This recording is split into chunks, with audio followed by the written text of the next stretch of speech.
साथियों नमस्कार। एक बड़ी बेहतरीन बात मुझे एक नीट एस्पिरेंट ने भेजी है कि मैंने सोचा था कि पेपर ठीक हो गया, आखिर इस बार तो मेरा भी सिलेक्शन हो गया।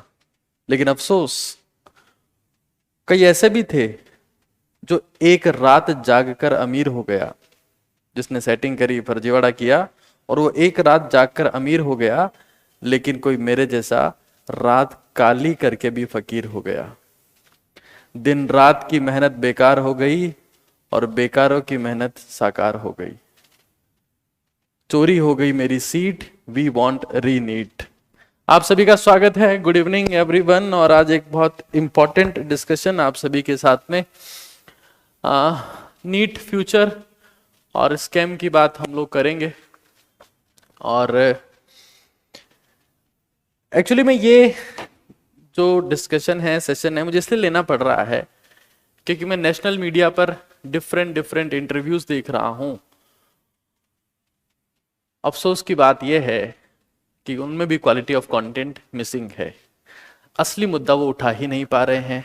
मैं अजमेर जैसे छोटे शहर में रहता हूं और नेशनल मीडिया मुझे जानती नहीं है। मेरे पास में एकमात्र रास्ता यह है कि मैं आप लोगों से बात करूं, आप लोगों से अपनी बात साझा करूं, क्योंकि ना तो मुझे तब तक वाले जानते हैं, ना मुझे वो टीवी वाले जानते हैं, ना जी जान टीवी वाले जानते हैं, मुझे कोई जानता नहीं है। तो मेरी जिम्मेदारी है कि मैं अब अपनी बात सिर्फ आपके माध्यम से रख सकता हूं। और मैं कोशिश करूंगा कि जो एक्चुअल डिस्कशन इस वक्त होना चाहिए वो मैं आपके साथ में डिस्कस कर सकूं। तो आज का जो बेसिक डिस्कशन है उसको स्टार्ट करते हैं। नीट फ्यूचर एंड स्कीम, ये हमारा मुद्दा है। और मैं चाहता हूं कि कृपा करके विशेष तौर से पेरेंट्स, हमारे देश की मीडिया और बच्चों तक इस बात को पहुंचाने का प्रयास करें,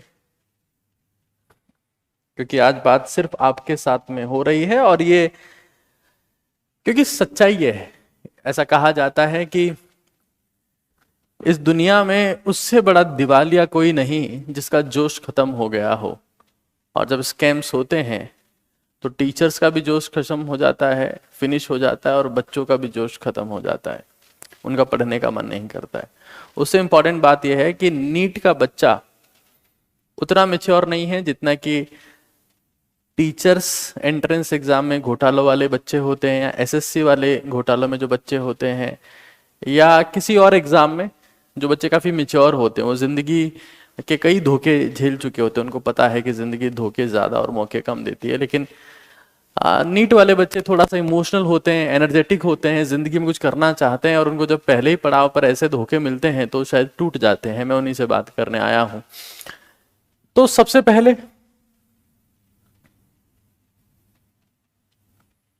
मैं आपको फिर कह रहा हूं, मैं लगातार नेशनल मीडिया देख रहा हूं और अफसोस की बात है कि भारत की नेशनल मीडिया में भी क्वालिटी ऑफ कंटेंट मिस हो रहा है। आज एजे सर से मेरी बात हुई। एजे सर आज कह रहे थे कि सर मैं अब 9th-10th को पढ़ाऊंगा, नीट एस्पिरेंट्स को पढ़ाने का मेरा मन नहीं है। कम से कम 10th वाले बच्चों की परसेंट देखकर खुशी तो होगी।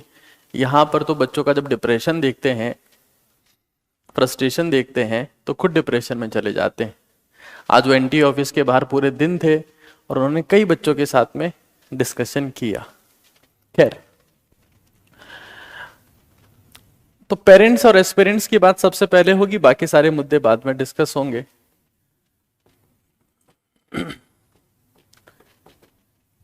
देखिए, मैं जितने भी पेरेंट्स हैं, क्योंकि अक्सर माँ बाप चुप रहते हैं, साइलेंट रहते हैं,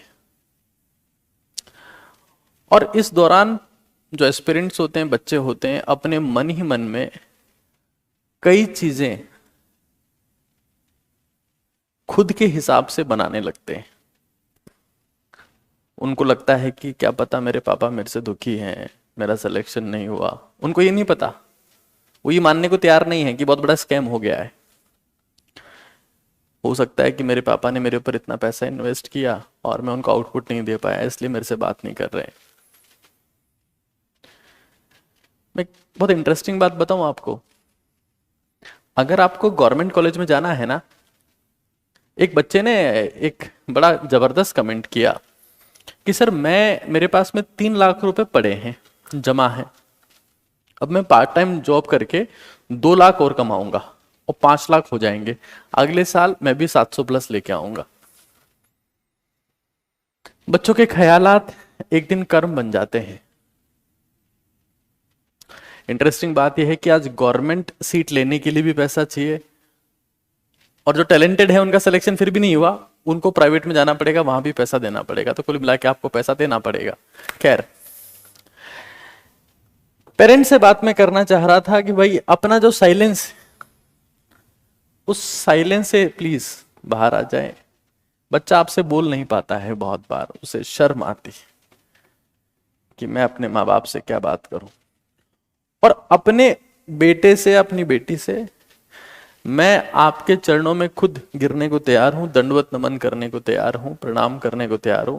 आप सिर्फ मेरी तरफ से अपने बेटे या बेटी को इतना पूछ लीजिए, बेटा तुम ठीक तो हो? क्योंकि मेरे पास में एक बिहार के पेरेंट का कॉल आया कि सर मेरा बच्चा मुझसे बात ही नहीं कर रहा है, मैं उससे बात करना चाहता हूं, 3 दिन से ना खाना खाया ना बोल रहा है जब से रिजल्ट आया है। वो कहीं भी जा रहा है तो मैं उसके पीछे पीछे साए की तरह जा रहा हूं, ताकि वो कुछ गलत कदम ना उठा ले, कुछ ऐसा ना हो जाए कि मेरी जिंदगी खत्म हो जाए, क्योंकि वही मेरी जिंदगी है। तो मुझे लगा कि शायद इस वक्त पेरेंट्स और बच्चों के दोनों के हालात सेम है, लेकिन कुछ पेरेंट्स अक्सर बात नहीं करना चाहते हैं। तो मैं उन पेरेंट्स को सादर विनती पूर्वक उनके चरणों में गिरकर ही कहना चाहता हूं कि जो आपका बच्चा है वो दिल का थोड़ा सा नाजुक है, थोड़ा कमजोर है, आप उससे सिर्फ इतना पूछ ले कि बेटा तुम ठीक तो, और वो उसके लिए सबसे बड़ा अचीवमेंट है, सबसे बड़ी चीज है। क्योंकि कई बार पता है क्या होता है, पेरेंट्स फॉर्मेलिटीज में लग जाते हैं, फॉर्मेलिटी में कि भाई हमारी जिम्मेदारी जो है वो तेरे को 2 साल मौका दे दिया, 1 साल मौका दे दिया, अब हमें तेरी शादी करनी है या तेरे साथ जो भी करना है वो कर कुरा के हम लोग फ्री होना चाहते हैं। वो इवन उस बच्चे की या उस बच्ची की कैपेबिलिटी तक को अवॉइड करने लगते हैं। समय मुश्किल है, मैं तो ये कहूंगा कि नीट एस्पिरेंट्स का कोविड काल चल रहा है, जब जिसमें उनको पता ही नहीं कि उनको करना क्या है, उनके साथ में हो क्या रहा है। समय मुश्किल है, इसमें रत्ती बराबर का संदेह नहीं है, लेकिन हमें यह समझना पड़ेगा कि पेरेंट्स को समझना पड़ेगा कि फॉर्मेलिटी के चक्कर में उसकी कैपेबिलिटी के साथ में कॉम्प्रोमाइज ना हो जाए कि कोई बात नहीं, तू तो बीएससी कर और फ्री हो जा और मेरे को अपना काम करने दे, तू तो पैरामेडिकल करके फ्री हो जा, हाँ तू तो नर्सिंग करके फ्री हो जा, तू मेरे को अपनी जिम्मेदारी निभाने दे। कई बार आपकी जिम्मेदारियां निभाने में उसकी कैपेबिलिटी कॉम्प्रोमाइज हो जाती है, जो शायद जिंदगी भर आप रियलाइज नहीं कर पाएंगे कि आपने अपनी फॉर्मेलिटी में उसकी क्षमताओं को दबा दिया।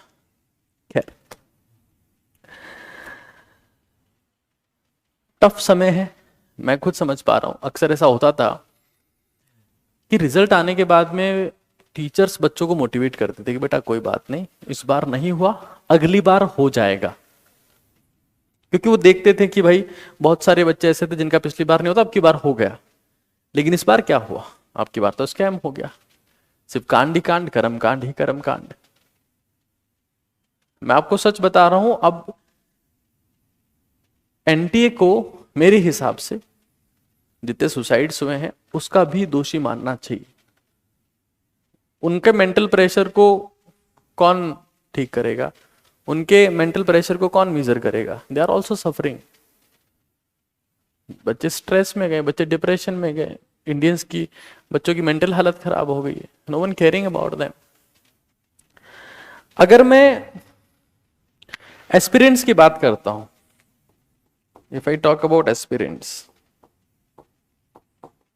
तो भाई वन बाय वन एक बार चीजें सुन लो, शांति से सुन लो कि कई बच्चे पूछ रहे हैं हमें करना क्या है। 3 कैटेगरी के एस्पिरेंट्स हैं। एक वो जिनका स्कोर लो रहा, एक वो जिनका स्कोर इंटरमीडिएट है यानी कि इन बिटवीन है, और एक वो जिनका स्कोर एडवांस है, मतलब उन्होंने ठीक ठाक स्कोर किया है। ठीक है ना, 3 कैटेगरी के स्टूडेंट्स हमारे पास में हैं। तो जो बच्चे लो स्कोर पर हैं, ठीक है, क्योंकि मैं उस एस्पेक्ट को भी कंसिडर कर रहा हूं, क्योंकि हर विद्यार्थी ये कह रहा है अभी तो कि एनटीए खा गई मेरी सीट, हमें चाहिए रीनीट, ये सी बात हो रही है। स्कैम खा गया मेरी सीट, हमें चाहिए रीनीट, ये बात हो रही है। जिन बच्चों का स्कोर लो है उनको किसी भी चीज को पढ़ने में या किसी भी चीज में मेहनत करने में तभी मन करता है जब उनको मजा आए, और मजा उनको तभी आता है जब उनको बेसिक से पढ़ाया जाए। भाई इन बच्चों को हर एक केस में तैयारी शुरू कर देनी चाहिए। पता है कि मैं बहुत अमेजिंग बात आपको बताऊं, नीट 2025 इस चीज की क्लिप निकाल के सब लोगों तक पहुंचा देना। नीट 2025 भारत में हुए आज तक की सभी नीट में से सबसे फेयर एग्जाम होगा। मतलब इतना फेयर एग्जाम नीट का कभी नहीं हुआ जितना 2025 का होगा। रीनीट 2024 की बात नहीं कर रहा हूं मैं, क्योंकि जब जब स्कैम होता है, जब जब घोटाला होता है ना, तो डर फिर सरकार को भी लगता है कि यार हमने कबाड़ा कर दिया था, अब की बार पेपर बिल्कुल ढंग से करवाना है। तो हमें यह बात ध्यान रखनी है कि जब जब घोटाला होता है तो अगली बार आपके पास में मौका होता है, ज्यादा बड़ा मौका होता है। ये मैं बता रहा हूं, मेरा एक्सपीरियंस है, पिछले कई सालों से मैंने देखा है इस चीज को। तो जिनका स्कोर लो है उनको मजा चाहिए। तो भाई मैं आपको ये बताऊं कि अब हमें क्या करना चाहिए, हम लोग क्या करें, तो मैं आपको सलाह यही दूंगा कि आप बिल्ड योर बेसिक्स पे काम करें। नीट काका जी ऐप के ऊपर हमने बिल्ड योर बेसिक्स बिल्कुल फ्री किए हुए हैं, 30 लेक्चर्स के आसपास है, वहां से आप जाकर उन लेक्चर्स के साथ में अपनी पढ़ाई को स्टार्ट कर सकते हैं। बिल्ड योर बेसिक्स, ये लो स्कोरिंग बच्चों के लिए, इसमें मैं कहता हूं बिलो 350 वाले आते हैं जिनका स्कोर 350 से कम। एडवांस वाले क्या करें सर, हमारा स्कोर तो बहुत ठीक था, हमारा स्कोर तो 600 से लेकर 720 तक भी है। हाँ, तो भाई आप जो है, आप वो लोग जिसको पढ़ाई करना पसंद नहीं आएगा, आपको चैलेंज पसंद आएगा, तो मैं आपसे यही कहूंगा कि आप फुल सिलेबस पेपर करें, full syllabus paper in between करते रहे। देखो इससे थोड़ा सा मन लग जाता है, आपकी आदत है पढ़ाई करना, तो इससे कम से कम मन लगा रहेगा, मन लगा रहेगा। अगर आप ये काम कर लेते हैं स्पेसिफिकली जेई मेन के पेपर, क्योंकि निकम्मी टेस्टिंग एजेंसी वही ये काम करवाती है, इसी पेपर को वही बनाती है, तो पेपर ठीक है ये। इंटरमीडिएट वाले बच्चे क्या करें, तो भाई वो खुद की कमियां देखें जो इसके बीच में रह गए, मतलब 400 से 600 के बीच में। ये वो लोग हैं जब रीनीट होगा तो सबसे ज्यादा हो सकता है जितने घोटाले हुए हैं उन घोटालों वाले बच्चों को पछाड़ कर यही बच्चे यहां तक पहुंचेंगे, ये इंटरमीडिएट वाले हैं। अगर रीनीट होता है, जिसके बहुत हाई संभावनाएं लग रही है क्योंकि जिस लेवल पर ये स्कीम चली गई है, एक बच्चा कह रहा है नो रीनीट, ठीक है, मैं एक बार पहले इसकी बात कर लेता हूं, जस्ट ए सेकंड। एक ऐसा कमेंट भी आया हुआ है, ठीक है, और इन्होंने भी कहा है only revaluation and reNEET at affected centre is the fair solution after CBI investigation, ठीक है। और ये कह रहे हैं कि हमने बहुत मेहनत की है, हमारे ये स्कोर यहां तक पहुंचे हैं, रीनीट करवा के उनके हक की सीट वापस चली गई तो क्या होगा, वो सुसाइड नहीं करेंगे इतनी मेहनत के बाद तो क्या करेंगे। आज मैंने चैनल पर आए हुए कमेंट को कंसिडर किया है क्योंकि आपकी आवाज, हम इसको दबा नहीं सकते। सुनना एक बार, मान लो इस बार तुमने नीट 2024 का पेपर दिया और तुम्हारा स्कोर आ रहा है 660, ठीक है, और तुम्हें एक नॉर्मल कॉलेज मिलेगा, नॉर्मल मेडिकल कॉलेज मिलेगा तुम्हें। लेकिन अगर मान लो इस पेपर को फेयर तरीके से कंडक्ट करवाते हैं, फेयर तरीके से, और तुम्हारा स्कोर पहुंच जाता है 670 या 670 ही बोल देता हूं मैं तो पता है तुम्हें एम्स मिल जाएगा, क्योंकि अब घोटालेबाजों की सीट नहीं रहेगी इसमें। तो ये ट्रांजिशन मैं चाहता हूं। तुम मार्क्स पे अटके पड़े हो, पता है अभी तक तुम्हें लगता है कि रीनीट से सिर्फ मार्क्स में कोई चेंजेस नहीं आएंगे। अरे भाई कॉलेज में तो चेंज आएगा, क्योंकि जिस तरीके से नंबर दिए गए हैं ना वो बहुत फ्रस्ट्रेटिंग है। सीकर का एक संस्थान है, सीकर के एक संस्थान ने नीट एग्जाम होने के बाद में ये कैलकुलेट किया कि हमारे 2 बच्चे ऐसे हैं जिनके 720 में से 720 आते हैं। अचानक से परिणाम जब आया तो उनका एक और बच्चा ऐसा था जिसके 720 आ गए, जिसकी उम्मीद उन्होंने कभी नहीं की थी। वो एक ऐसा बच्चा था जिसके आंसर की के हिसाब से 510 नंबर आ रहे थे, और वहां की टेस्ट सीरीज में भी उसके 510 520 के आसपास ही थे। लेकिन चूंकि उसकी एफिशिएंसी को एनटीए ने चेक किया तो एनटीए ने उसको बहुत एफिशिएंट माना कि भाई ये बच्चा बहुत एफिशिएंट है, हम इसको 720 में 720 देंगे। आप देख रहे हो एनटीए किस तरीके से एफिशिएंसी को चेक करती है।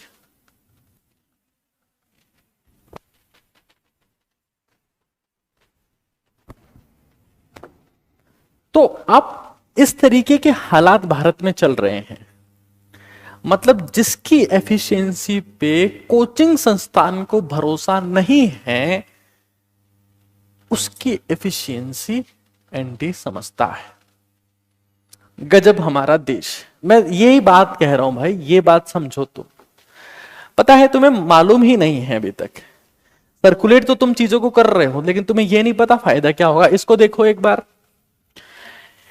ये साहिबा है अंजलि हीरजीबाई पटेल।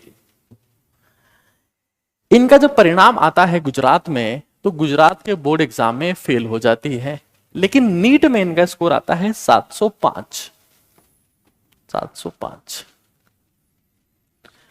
इसके लिए एक नियो बायोलॉजी नाम के एक स्टूडेंट ने कमेंट भी किया है कि Patel Anjali Hirabai score 339 marks in biology, 21 in physics, 31 in chemistry from Gujarat board. ठीक है, सीट नंबर मेंशन किए इसने, और 705 नंबर आ गए हैं उनके नीट एग्जाम में।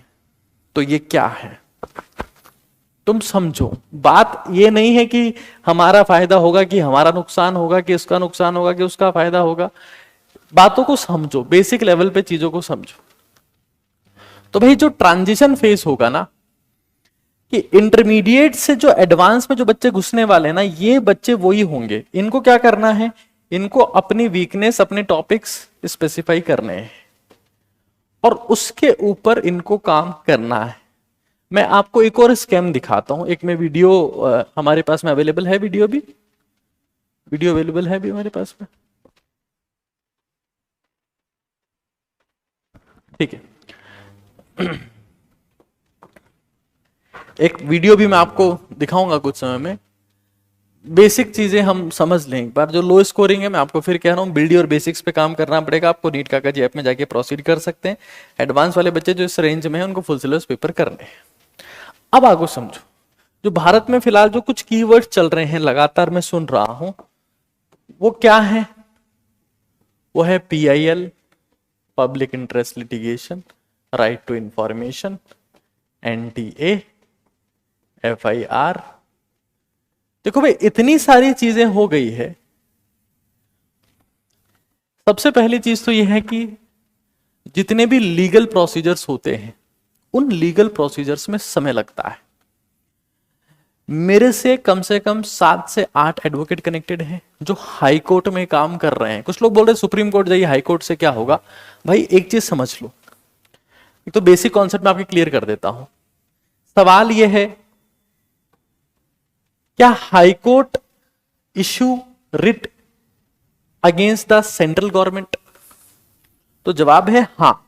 High court can issue the writs to any person, authority and government not only within its territorial jurisdiction but also outside its territorial jurisdiction if the cause of action arises within its territorial jurisdiction. तो अगर मान लो किसी का case Haryana में है तो Haryana high court में जाकर अपना मुद्दा रख सकता है, सेंट्रल एजेंसी को उसकी बात माननी पड़ेगी। दूसरी बात, सुप्रीम कोर्ट में सिर्फ वेकेशन बेंच काम कर रही है अभी। अब सुप्रीम कोर्ट में देखो, सुप्रीम कोर्ट में समर हॉलीडेज क्यों होती है ये भी आपको पता नहीं होगा, तो मैं बताता हूं।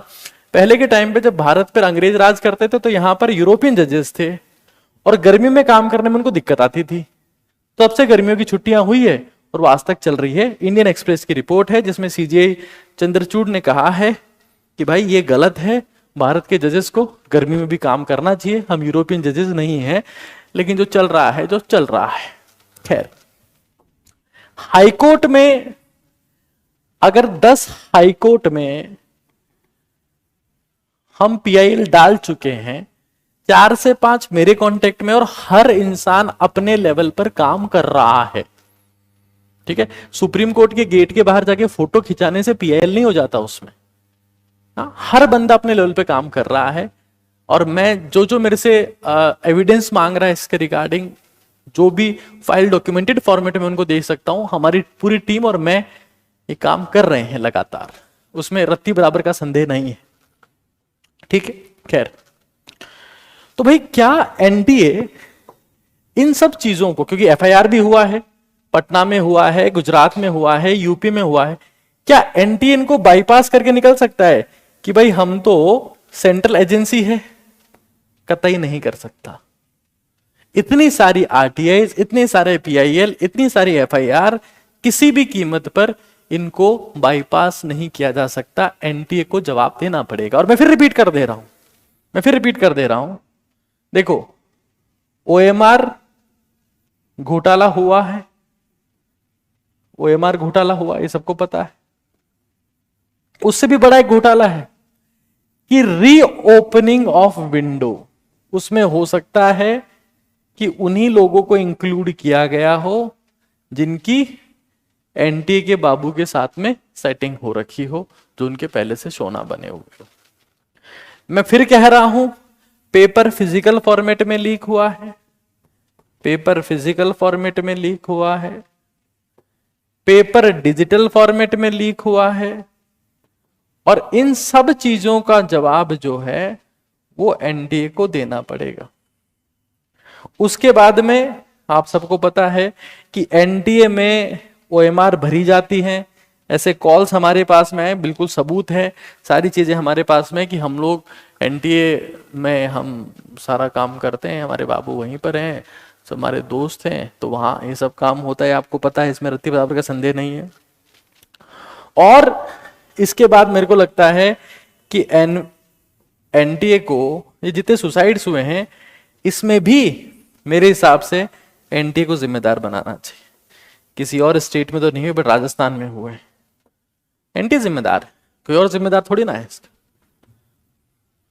ये मतलब अब मुझे पता नहीं क्यों ये लोग क्या कर रहे हैं कि 1563 कैंडिडेट, अरे तुम्हें किसी ने झुंझुना पकड़ा दिया कि 25 लाख में से या 23 लाख में से इन्हीं के साथ कुछ हुआ है, तो बेवकूफियां मत करो भाई। मास लेवल पर पेपर लीक हुआ है, मास लेवल पर। पेपर में अमीर लोगों को, जिनके पास पैसा था, जो घोटाला कर सकते थे, वो कॉलेज में पहुंच रहे हैं। जो उस वक्त हिम्मत नहीं दिखा पाए, उनको आप पैसे देने पड़ेंगे प्राइवेट में जाने के, कुल मिला के पैसे देने पड़ेंगे। कौन ये सिस्टम क्रिएट कर रहा है, मेरी समझ के बाहर है। बट ये सब चीजें हैं, और इसमें से एक भी पॉइंट छूटता है, ओएमआर घोटाला बिल्कुल 100%। ये आप देखो ना, कोई बातें हवा में उठ के नहीं आती। आप यहां देखो, एक बच्चे ने कहा कि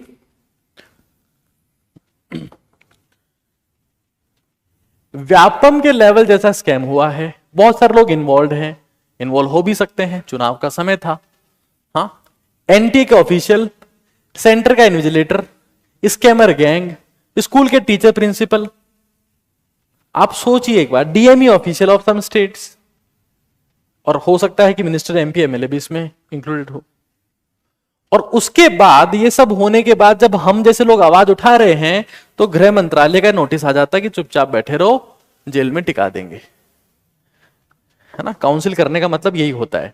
इन्होंने कहा है कि ऐसे लोगों को पहचाना जाए जो बच्चों को उकसा रहे हैं। भाई मैं उकसा नहीं रहा हूं, जागरूक कर रहा हूं और आप जागरूक करने को उकसाना मानते हो, तो आपको फिर अपने गिरेबान में झांकने की जरूरत है। क्षमा चाहता हूं।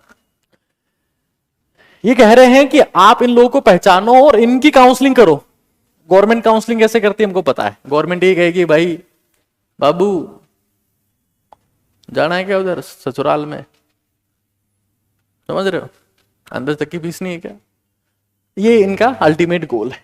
खैर, अब उससे इंपॉर्टेंट बात क्या है कि एनटी के चेयरमैन साहब ने, एनटी के डायरेक्टर जनरल साहब ने प्रेस कॉन्फ्रेंस करी थी। प्रेस कॉन्फ्रेंस वो कह रहे थे कि कमेटी जांच करेगी। कमेटी किसकी? हमारी कमेटी, कमेटी हमारी, ठीक है, जांच हम करेंगे। अच्छा सुनो, चाय 4th फ्लोर पर है, सबको पी के जानी है। देखो जिस तरीके से चाय ठंडी हो जाती है, हो सकता है कि मुद्दा भी ठंडा हो जाए, हो सकता है कि काउंसलिंग शुरू कर दी जाए। हालांकि अब इतना आसान रहा नहीं है, क्योंकि लीगल चीजें जब हो जाती है तो अब गवर्नमेंट के लिए भी चीजें करना आसान नहीं है। लेकिन चाहे 4th फ्लोर पे है, ये हमने प्रेस कॉन्फ्रेंस से सीखा। तब उनकी ही कमेटी इस मुद्दे की जांच कर रही है। मतलब एक अलग ही तरफ, अलग डायरेक्शन में ये चीज ले जाई गई है, मेरी समझ के बाहर है। टीचर्स को गिरफ्तार कर लेंगे के बीच एक बच्चे ने कमेंट किया है नीट काका जी चैनल पर ही, ये सारे कमेंट नीट काका जी चैनल के ही हैं, कि सर इस बार सब टीचर्स ने आवाज उठाई एक साथ, सब टीचर्स को जेल में डाल दो, पढ़ाई लिखाई बंद, स्टूडेंट लोग भी पकौड़ी की दुकान खोल लेंगे। अंधभक्तों ने पूरे देश का नाश कर दिया है। 12वीं क्लास के बच्चे की यह समझ काबिल तारीफ है। और उस दौरान भी अगर हमारे देश के लोग इसे इग्नोर करते रहते हैं तो भारत को विश्व गुरु बनने से कोई रोक नहीं सकता है, इसमें रत्ती बराबर का संदेह नहीं है। एक बच्चा कहता है कि कुछ बच्चे हरियाणा से गोधरा तक गए हैं, जो कि 700 किलोमीटर दूर है, तो ऐसा क्यों? क्या उनका ससुराल था? क्या उनको अपनी बीवी से मिलने जाना था या अपनी गर्लफ्रेंड से मिलने जाना था? गए क्यों 700 किलोमीटर दूर? क्या कोई तीर्थ है उनका वहां पर? ऐसा कुछ नहीं। झज्जर के एक ही सेंटर से टॉपर निकले, ये सबको बात पता है। Patna paper leak case number 358/24। मतलब आप ये बोल दो, और मैं एक और चीज आपको बता रहा हूं, घोटाले जो पकड़े जाते हैं ना, वो रत्ती बराबर होते हैं। आप ये सोचो, जैसे गुजरात में जो चीज पकड़ी गई, जो OMR फिल वहां पर करवाई जा रही थी, वो पकड़ा गया, वो एक जस्ट बेसिक ट्रायल बेसिस पे कि हम लोग चेक करने आए हैं, और जहां चेक करने गए वहीं घोटाला निकला। सोचो हमारे देश में 5000 सेंटर थे, इंडिया के बाहर भी 14 जगह सेंटर थे। क्या पुलिस ने हर जगह छापा मारा? क्या पुलिस हर जगह गई? लेकिन जहां छापा मारा वहीं पकड़े गए। ये हमारे देश के हालात है। और फिर आप ऐसी बचकानी बातें करते हैं बच्चों जैसी कि पेपर लीक नहीं हुआ, तो मेरी समझ के तो बाहर है। आपसे ज्यादा समझदार हो सकते हैं, बड़े अफसोस की बात है। ये मेरे समझ में नहीं आता है कि आप किस बेसिस पे ये चीजें करते हैं। तो ये जो नंबर दे दिया, ये नंबर का जो झुंझुना आपको दिया है ना, झुंझुने से बाहर आ जाओ, ये मेरी रिक्वेस्ट है। इसके बिना भी अगर रिजल्ट निकल जाता है ना, तो वो एक फर्जी रिजल्ट होगा, उसमें मुझे कोई संदेह नहीं है। देखो इन सब चीजों के अब फ्यूचर आउटकम्स क्या हैं, जो बहुत डरावने हैं और बहुत ही अफसोसजनक बात है। फ्यूचर स्कोप्स क्या है?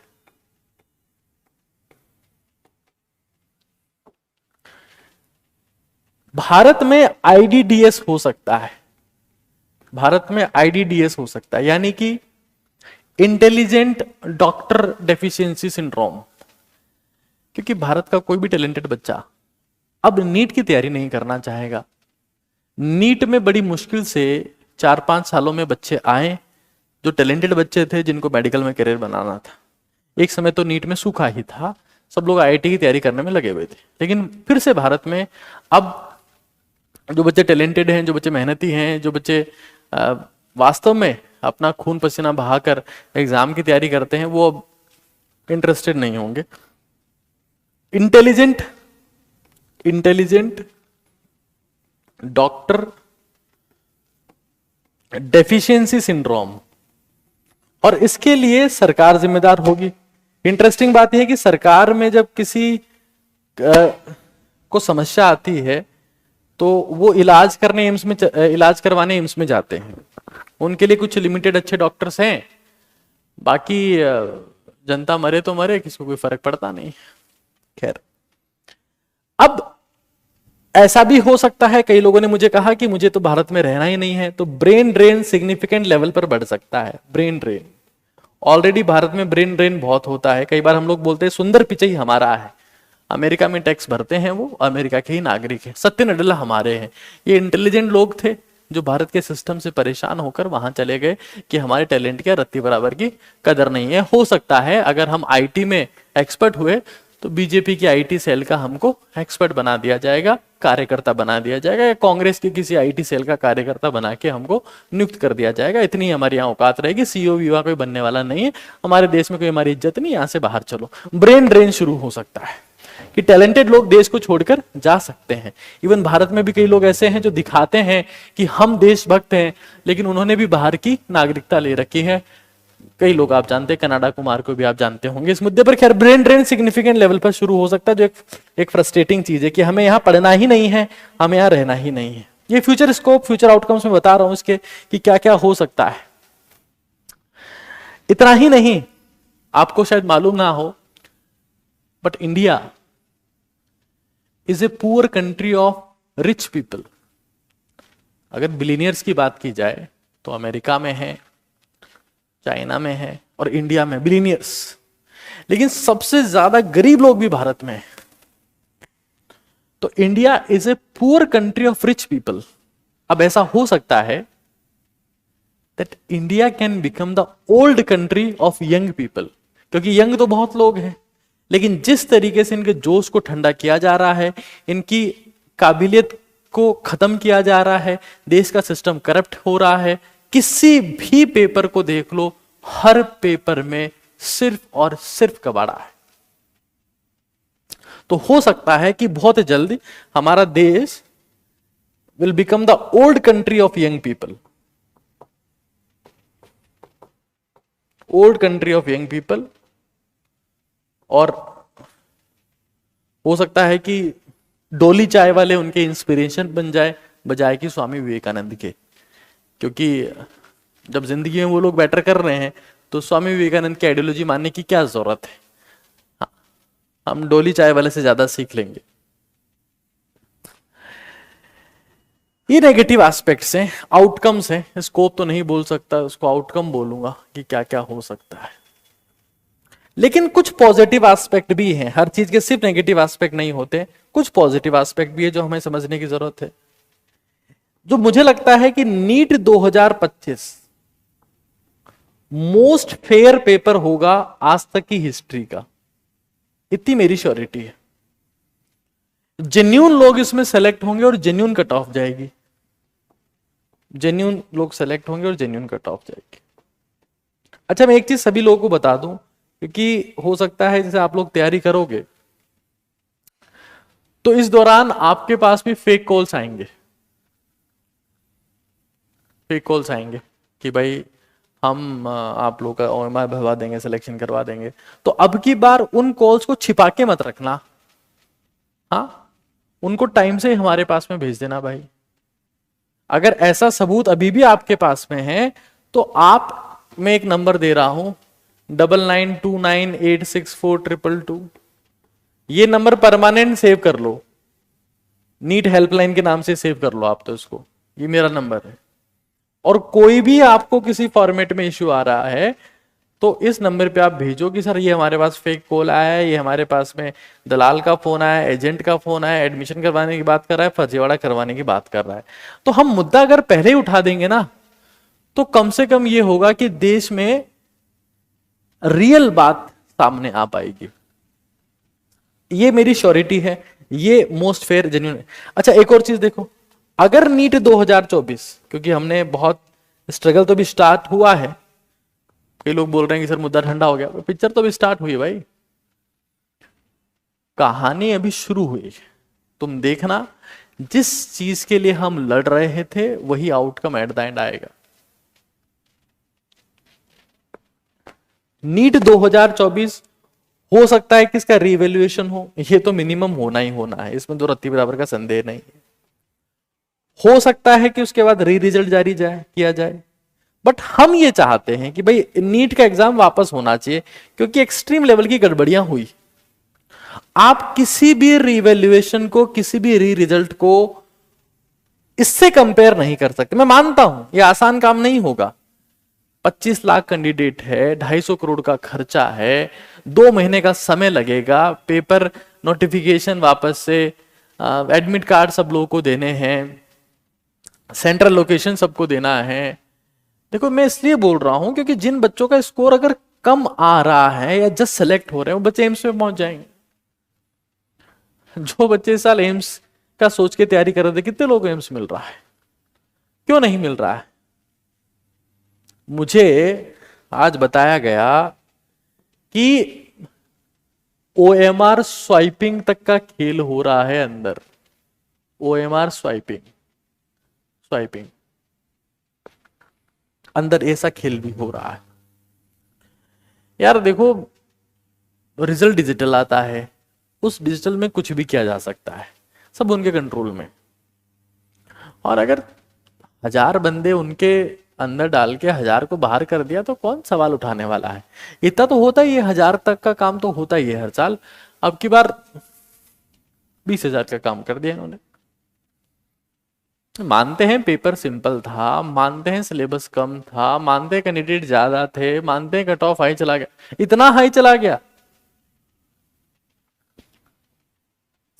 तो हो सकता है कि 2025 जो है वो जेन्युइन एग्जाम हो, जिसकी जेन्युइन कट ऑफ हो, जिसमें ये हो कि यार डिजर्विंग कैंडिडेट का सिलेक्शन हुआ और नॉन डिजर्विंग का नहीं हुआ।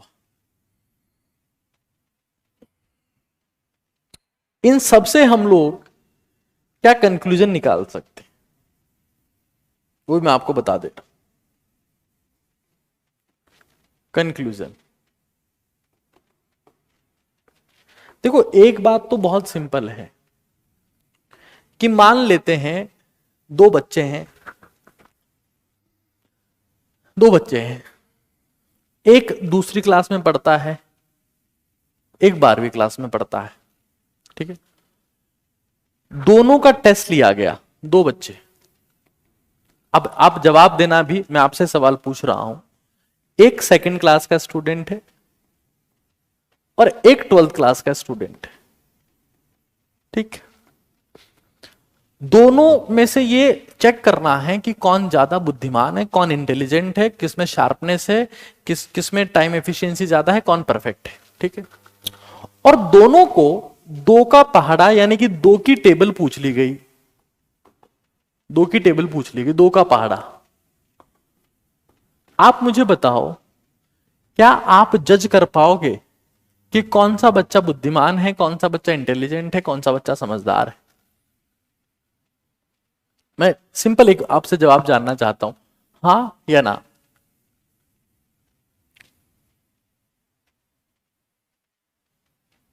तो आप में से 99% लोग ये कहेंगे कि sir it is impossible to predict. क्यों? क्योंकि आपने लेवल ही बहुत लो सेट कर दिया। अभी इसको भी आता है और इसको भी आता है, तो आप क्या डिफरेंशिएशन कर सकते हैं? इम्पॉसिबल है।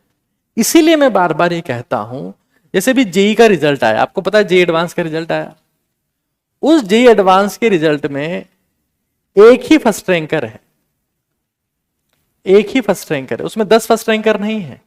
क्यों? क्योंकि पेपर का लेवल है। तो पेपर के लेवल को, मैं ये नहीं कह रहा कि जेई एडवांस के लेवल तक ले जाओ, बट पेपर के लेवल को आपको इंक्रीज करना पड़ेगा। एक समय था जब जिसकी जो जेई एडवांस में रैंक आती थी वही उसकी एआईपीएमटी रैंक हुआ करती थी। जेई एडवांस तो नहीं होता था तब, आईआईटी हुआ करता था। कुछ बच्चों के बाद जिनका बायोमैथ्स होती थी उनकी आईआईटी की रैंक और एआईपीएमटी की रैंक सेम हुआ करती थी। ये लेवल था उस वक्त परीक्षाओं का। उस वक्त इसके प्री होता था और मेंस भी होता था, इज्जत थी इस एग्जाम की। लेकिन समय के साथ साथ में सब खत्म हो गया। तो मैं सिर्फ ये कह रहा हूं कि एक तो पेपर का लेवल वो होना चाहिए, वो मस्ट है। दूसरी बात, जैसे जेई एडवांस करता है, ये लोग पता नहीं अपने ही देश में कुछ सीख नहीं पाते, अफसोस की बात है। ये बहुत इंटरेस्टिंग तरीके से काम करते हैं कि हर बार अलग अलग आईआईटी को पेपर देते हैं। क्यों ऐसा क्यों करते हैं साहब? और ये डिसाइडेड भी नहीं होता है, ताकि इनसे कोई किसी फॉर्मेट में सेटिंग ना कर पाए। क्योंकि अगर एक ही एजेंसी लगातार एग्जाम करवा रही है तो हो सकता है कि उसके एम्प्लॉय से, उसके कर्मचारियों से दलाल लोग किसी प्रकार की सेटिंग कर ले। दलाल लोग वहां पर अपनी पहुंच बना ले, अपनी जानकारी कर ले, और उसके थ्रू फिर वो बहुत नेगेटिव काम कर सकते हैं। हो सकता है कि नहीं होता? तो वेरिएशन, जैसे आईआईटी चेंज हो रही है, वैसे हर साल अलग अलग एम्स को पेपर दिए जा सकते हैं। ठीक है, पेपर का लेवल इंक्रीज होना चाहिए। वो कमेटी क्या करेगी? कमेटी अगर कृपा करके किसी को सुनती है तो एक आधी बात हमारी भी सुन ले। ठीक है, हर बार हम अलग अलग एम्स को ये काम करने को दे सकते हैं कि भाई अब की बार ये एम्स करवाएगा, अब की बार ये एम्स करवाएगा, और प्रीलिम्स भी होगा ताकि जो खच्चरपना है वो इसमें बाहर आ जाए, और मेंस, क्योंकि मेंस में जब लोग कम होंगे तो मैनेज करना आसान रहेगा, मैनेज करना आसान रहेगा। अच्छा, प्रीलिम्स वाले, अगर प्रीलिम्स की फिक्स कट ऑफ कर दो कि भाई ये लोग आयुष के लिए क्वालिफाइड हैं, उसकी काउंसलिंग में जा सकते हैं, इतने तक मार्क्स वाले बीडीएस में जा सकते हैं, और मेंस वाले जो वहां क्वालिफाई हो क्या रहे वो फिर एलिजिबल है ही एम्स के लिए, एमबीबीएस के लिए, बाकी सब कॉलेज में एमबीबीएस के लिए। और बट ये पता, ये बातें नहीं मानी जाएगी। क्यों नहीं मानी जाएगी? सुनो, एनटीए ने अपना ठेका दे रखा है बहुत सालों से कि भाई तू तो मेरे लिए ओएमआर छापेगा। बता, 5 साल का ठेका दे रहा हूं, कितने करोड़ का साहब? 10 करोड़ का। हमारे कितने फिक्स हो रखा है। ये हमारी प्रेस पेपर छापेगी। वो ब्लेसिंग प्रेस का नाम आ रहा था कोलकाता वाली का, कि ये प्रेस हमारा पेपर छापेगी अगले 10 साल तक, इसके अलावा हम और किससे पेपर छपवाएंगे नहीं। तो आप सोचिए, जब ये प्रेस पेपर छापेगी, सबको पता है कि यही प्रेस पेपर छापती है, कहां दिक्कत आ रही है फिर? प्रेस को ठेका दिया हुआ है 20 करोड़ का। हाँ, अच्छा, ये कंपनी हमारा पेन बनाएगी, ये कंपनी हमारा पेन बनाएगी, सबको कॉन्ट्रैक्ट दिए हुए हैं, सबसे हिस्सा हो सकता है लिया हुआ हो, ऐसा स्टेटमेंट में जारी नहीं करता, बट अक्सर मैं यही सुनता हूं कि लाल बाल पाल के इस देश में अब दलाल बचे हैं, चाहे सेगमेंट कोई सा भी हो हो सकता है कि यहां पर ये हो। और जब ठेका इनको 10-10 साल का दे दिया, 5 साल का, 10 साल का, तो इन सारी एडवाइजेस से जो मैं ऊपर दे रहा हूं, किसी को फर्क नहीं पड़ता कि हमारे जो मालिक हैं उनका नुकसान हो जाएगा, जिनसे हम कमाई कर रहे हैं उनका नुकसान हो जाएगा। ये हम करने वाले नहीं हैं, किसी भी स्टेप में करने वाले नहीं। और जब तक आप लॉन्ग टर्मल कमिटमेंट के साथ में चीजें नहीं लाओगे, देखो, जनता की इज्जत आप हासिल कर लो, जनता का विश्वास आप हासिल कर लो, उनका ट्रस्ट आप हासिल कर लो, इससे बड़ी बात नहीं हो सकती। और अब नीट एग्जाम, सच बता रहा हूं, पूरी तरीके से विश्वास खो चुका है, खत्म कर चुका है। बच्चों का भी, पेरेंट्स का भी, टीचर्स का भी, पेरेंट्स का, स्टूडेंट्स का, टीचर का, बिल्कुल क्रैश हो चुका है। एनटीए खुद की क्रेडिबिलिटी खत्म कर चुकी है। अब कुछ लोग ये कहेंगे, हो सकता है कि वो लोग भी कोर्ट में चले जाएंगे, भाई हमारे तो बढ़िया नंबर है, हम परीक्षा नहीं देंगे। तो कोर्ट को ये समझना पड़ेगा कि भाई जो भी पुराना परिणाम आया है उसको खारिज करते हुए एक नया परिणाम जारी करे। और एनटीए को बाइकआउट, कुछ लोग बोलते हैं बाइकआउट एनटीए, एनटीए चोर है, निकम्मी है, नालायक है। मैं सिर्फ यह कहता हूं कि प्रोसेस को रीडिफाइन करने की जरूरत है। अगर एनटीए का नाम चेंज करके XYZ कर दे, उसमें लोग वही रहे, प्रोसेस वही रहे, तो उससे कोई फर्क थोड़ा पड़ता है। लोग अगर चेंज हो जाए उसके, और प्रोसीजर जिससे वो एग्जाम कंडक्ट करवाते हैं वो अगर चेंज होता है तो कुछ आउटकम आएगा। लेकिन फिलहाल मुद्दा यही है कि नीट 2024 हमें इसके अलावा कुछ मंजूर नहीं है। और एक और चीज मैं बता देता हूं, मैंने सुना है देखा है, हमारे कुछ लोग वहां पर हैं, इवन एजे सर आज अवेलेबल थे दिल्ली में, कि एनटीए तक बहुत सारे पेरेंट्स और बच्चे पहुंच रहे हैं कि हमारे साथ में गड़बड़ी हुई है, हम लोग वहां पर जा रहे हैं, लेकिन उनको वहां एंट्री नहीं मिल रही। तो अगर आपके साथ में किसी फॉर्मेट में गड़बड़ी हुई है, देखिए देश में किसी प्रकार की हिंसा, किसी प्रकार की बदतमीजी, किसी प्रकार की तोड़फोड़, किसी प्रकार की आगजनी, ये हाथ जोड़कर विनती कर रहा हूं, कतई नहीं करनी है। देश हमारा है। जब हम ये सब करते हैं ना, तो हम ये प्रूव कर देते हैं कि नेता देश की केयर ज्यादा करते हैं, हम नहीं करते। हमें सिर्फ अपने स्वार्थों से मतलब है। आप किसी भी फॉर्मेट में वहां तक जाना चाहते हैं, बिल्कुल आप जाइए, अपनी बात रखिए, उनसे डिस्कस करिए, उनको मेल कर दीजिए, उनसे जवाब मांग लीजिए, और अपने हर एक लेवल पर लीगल प्रोसीजर्स को अपनाइए। लीगल प्रोसीजर्स कभी भी फेस नहीं देखते हैं कि ये पीआईएल किसकी है, या ये आरटीआई किसकी है, या ये एफआईआर किसकी है। They talk about words, they think about words, they process on the basis of the words. For them शब्द ही सब कुछ।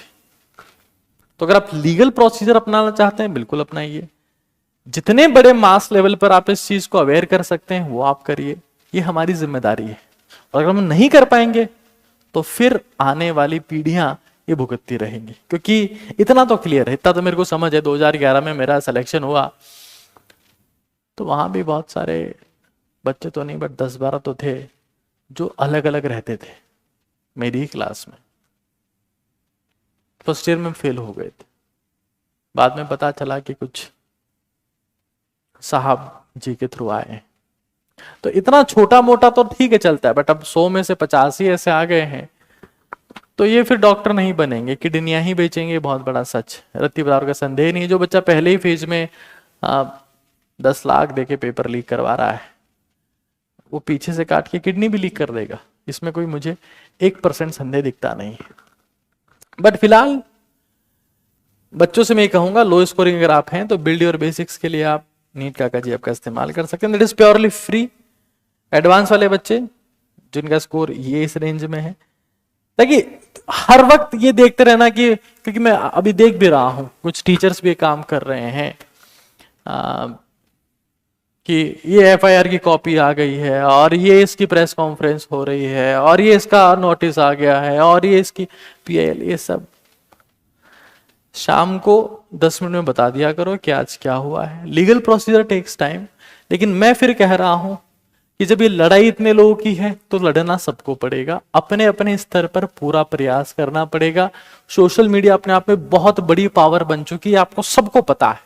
आज अगर एनटीए को प्रेस कॉन्फ्रेंस करनी पड़ रही है, आज अगर गृह मंत्रालय को ये स्टेटमेंट जारी करना पड़ रहा है कि कुछ यूट्यूब पर ऐसे लोग वीडियोस बना रहे हैं, उनको वीडियो नहीं बनाने चाहिए, तो आप सोशल मीडिया की पावर को समझ सकते हैं कि कितनी ताकत है इस चीज में। इसमें रत्ती बराबर का संदेह नहीं है। हमें 25 लाख लोगों को जागरूक करना है। हमें हर एक कीमत पर उन्हें समझाना है कि भाई अब की बार बहुत कुछ हो गया है, बहुत कुछ हो गया है। Physical, digital, OMR scam, anti OMR, पता नहीं क्या क्या तो मैं बताऊं। और कुछ लोग ये झुंझुना लेके बैठे हैं, ये झुंझुना 1563 लोगों का हमको डॉक्यूमेंट दो। क्या बेवकूफी वाली बातें करना बंद करो। देश के फ्यूचर के साथ में खिलवाड़ हो रहा है। देश, इंडिया इज ए